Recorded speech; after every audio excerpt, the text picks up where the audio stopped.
Welcome to Prime 9, the countdown show that covers the very best in baseball. Guaranteed to start arguments, not end them. This week, it's the 9 most lopsided trades in baseball history. Why 9? That's baseball. 9 players, 9 innings, Prime 9. What constitutes a lopsided trade? Well, so much depends on what happens in the years that follow. Some trades seem ludicrous right from the get-go. Again, Casimir throws strike 3 called over the outside corner. Others appear to make perfect sense when they're made, only to have the perception of the trade change drastically with the test of time. Number 7 is in the box. And while some of these deals do benefit both teams right from the start, hindsight, when it comes to trades, is all that matters. In fact, that's the exact scenario of our first lopsided trade. Checking in at number 9 on Prime 9. Seeking one final piece to their playoff push in 1990, the Red Sox sent minor leaguer Jeff Bagwell to Houston for reliever Larry Anderson. It was a classic baseball trade in the sense that Anderson was near the end of his career, was effective. Got him, and that's it. It was a short-term trade on the part of the Red Sox to help them in the postseason that year. Anderson did indeed help Boston reach the playoffs, but struggled in the championship series. Joe Morgan is coming out to the mound. That LCS was Larry's final time in a Boston uniform. That'll be all for Anderson. But that other fellow was just getting started. Bagwell has his first Major League home run. Jeff was the Rookie of the Year in '91. To kick off a 15-year career as one of the greatest players in Astros history. When you're hot, and Bagwell fans is hot. I know it worked out real good for the Houston Astros because we had Jeff Bagwell for a long time, and he made a huge impact on our ball club for many years. He hit for a good batting average, but there was very little on paper to indicate that he would be the type of slugger he was to later become. One who would hit 449 home runs and be the league MVP in '94. That's a grand slam home run for Jeff Bagwell. All in exchange for 25 total innings by Larry Anderson in 1990. Clearly, if the team had to do it all over again, you would not have traded a future Hall of Famer in Jeff Bagwell. Jeff Bagwell has ripped it out.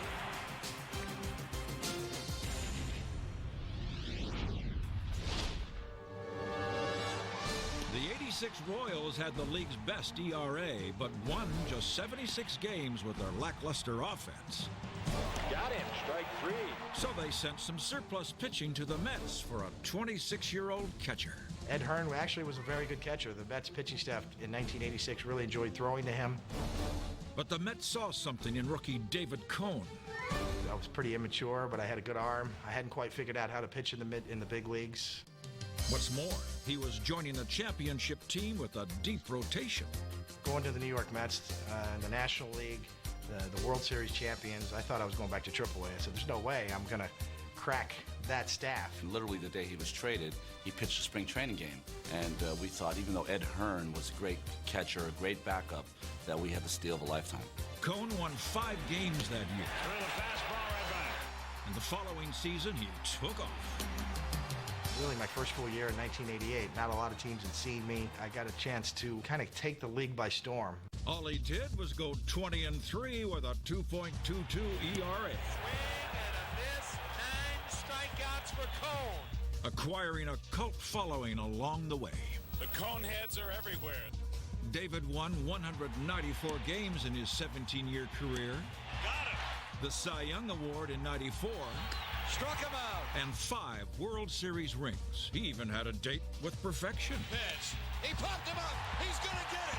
Roches makes the catch. A perfect game for David Cone. I'm probably a prime example of why you don't give up on guys that are under 25 years old, because you never know when the light bulb's going to go on and they're going to figure it out. Cone's light shone brightly throughout his career. Unfortunately, the same could not be said for Ed Hearn, whose career came to an end after just 13 games in Kansas City. He had some injuries after the trade. He really had a hard time of it. It just didn't work out for the Royals.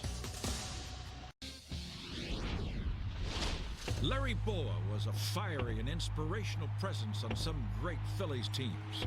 But in 1982, it was time for him to move on.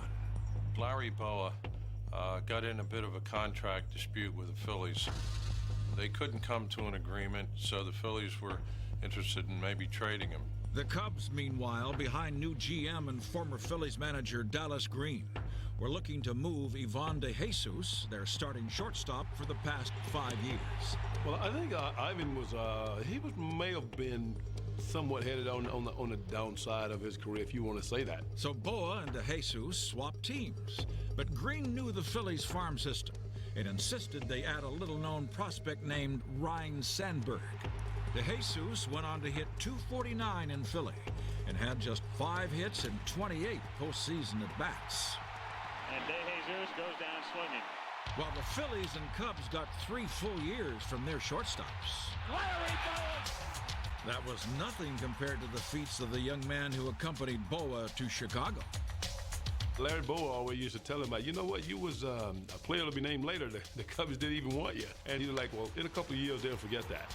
Ryne was right on, for after a solid rookie season, he settled in at second base, winning his first of 9 consecutive Gold Gloves. What a catch by Ryne Sandberg. He was also an all-star for 10 straight seasons, and in 1984, he was the National League MVP. Look out! Do you believe it? It's gone! Sandberg's spectacular season helped the Cubs reach the postseason for the first time in 39 years. The Cubs are the champions! Ryne Sandberg would have a Hall of Fame career and go down as one of the game's greatest second basemen. But if you think trading one prospect is bad, what about 3 of them? Which brings us to number 6. Glenn Davis sure could hit. He was one of the game's most feared sluggers in the late 80s. Glenn Davis was your absolutely prototypical 30 home run, 100 RBI, close to 300 hitting, slugging first baseman. Glenn Davis dramatically ties it! But after Glenn played 6 years in Houston, the Astros saw the chance to get younger and sent him to Baltimore in '91. The O's felt they had scored quite a coup. When the Orioles got Glenn Davis, everybody thought that it was a fabulous trade, including me. He was in the prime of his career. There was no reason to think there would be anything wrong with him. But while Glenn hit 166 home runs as an Astro, he hit just 24 over 3 injury-plagued seasons with Baltimore. And he's called out on strikes. When he came over to us with the Orioles, ended up with a freak neck injury, a nerve thing, and he just really never got it going after that. What made this trade so lopsided was the trio of players Baltimore gave up for Davis. Curt Schilling, Steve Finley, and Pete Harnisch. That's strike 3. Harnisch went on to play 14 seasons in the major leagues and earned 111 wins. He got him. But it was Schilling and Finley who made this trade such a steal. Nobody thought Steve Finley was going to keep improving and have a very long, illustrious career. Finley played 19 seasons and won 5 Gold Gloves. Look at Steve Finley! He won a World Series with Arizona in 2001. But most of all, nobody dreamed that Curt Schilling was going to be anything. All Curt did was become one of the most clutch pitchers of his era, going 11-2 in postseason play while earning 3 World Series rings. Greatest Red Sox team ever. When you look back on it, it was obviously a terrible trade the way it worked out. Sometimes when you trade young guys, you don't know what's going to happen. You don't know where they're going to go. Hindsight can always be 20/20, but who knows what we have done had we stayed there. In 1960, Ernie Broglio went 21-9 for St. Louis in just his second season in the majors. New stars in the baseball horizon include the Cardinals' Ernie Broglio.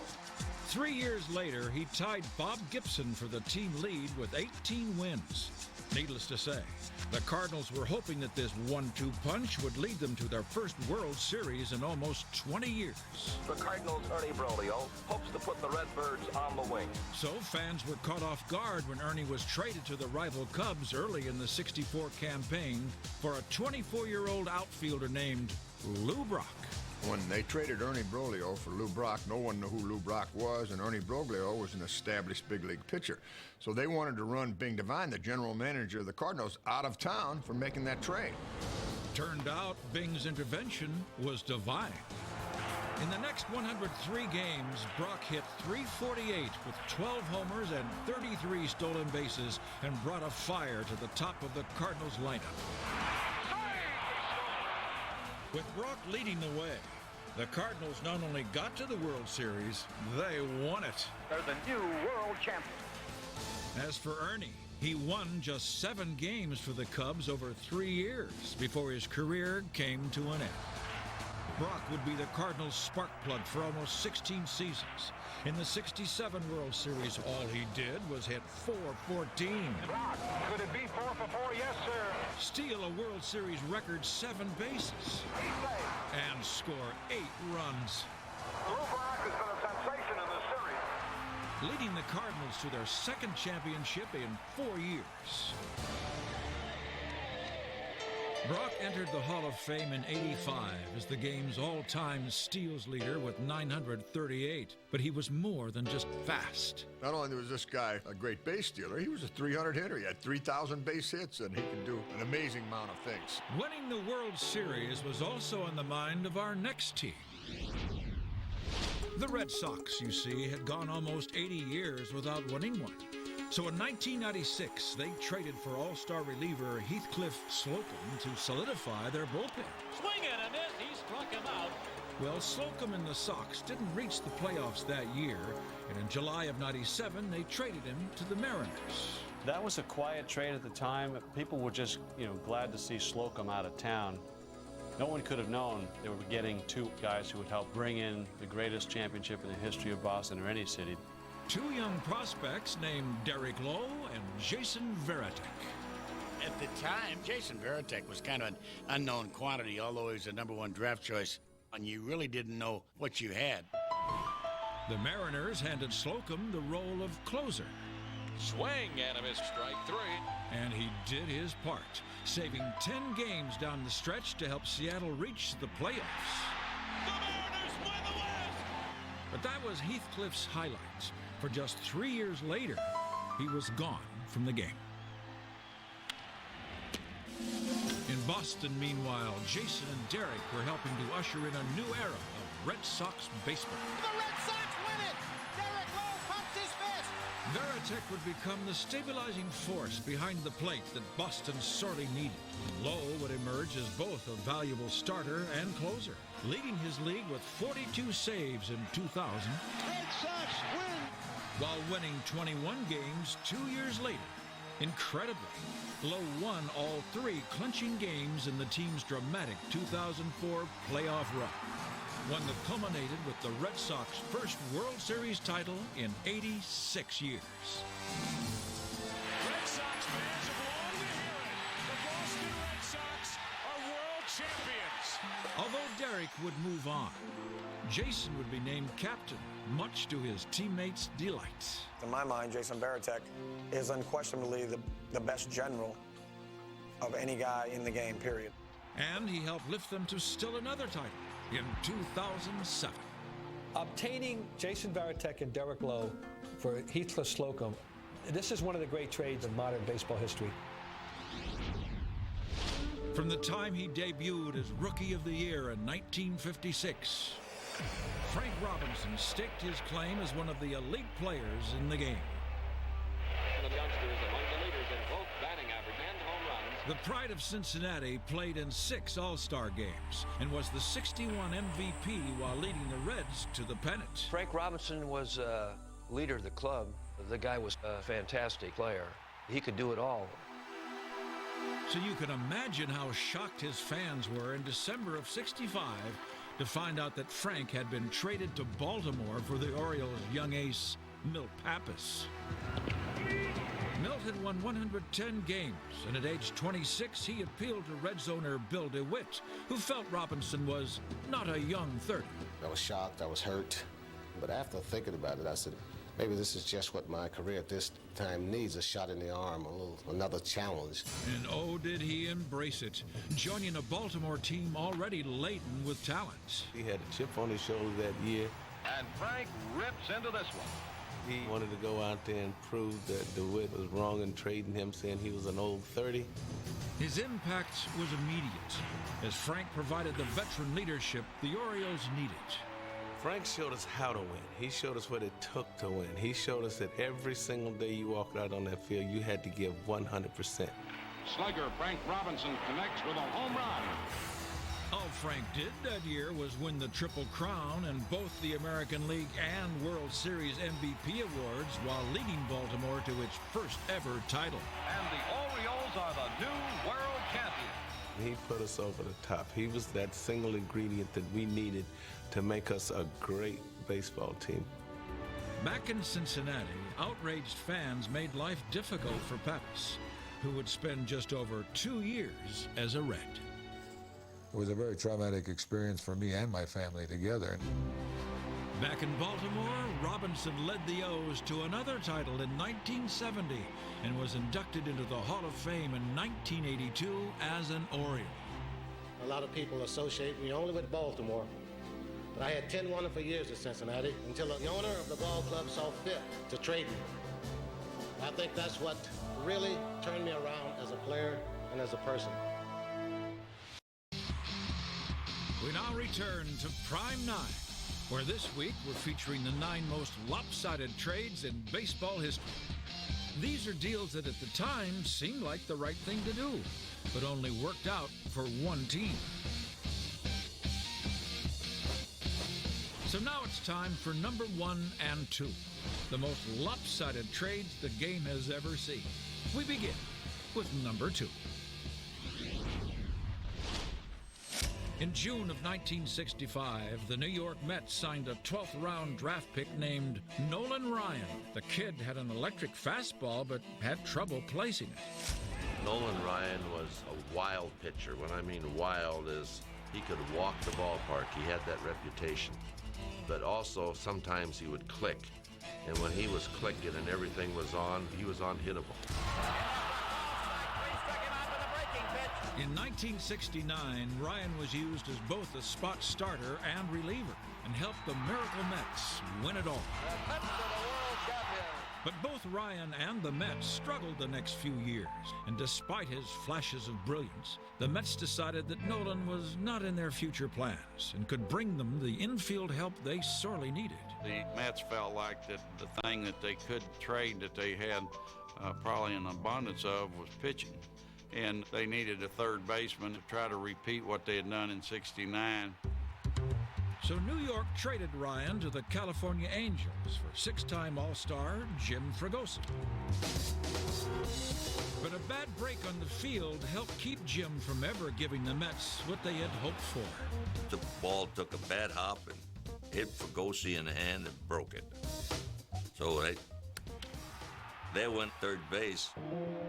Fregosi played just 146 games for New York and hit .233.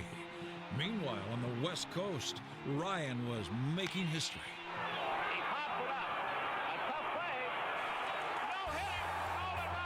It was the first of 4 no-hitters Ryan would throw for the Angels.